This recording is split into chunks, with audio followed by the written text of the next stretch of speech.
Hello guys, and welcome to the channel. Today I'm going to show you how you can send fax message from your OPPO A98.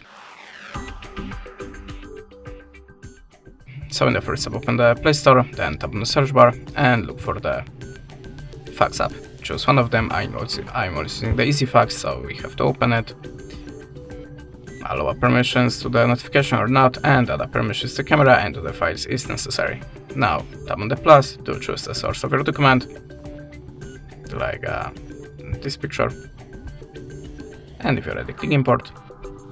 Now you can add this shape to your document or your picture and click on that arrow icon.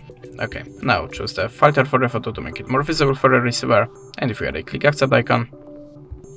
Type the number in this place, choose the country from the list, and now if you want to add more tokens, click on the plus and do it like before. If you want to send the documents from this list, just get your free credits or buy it and click on this button.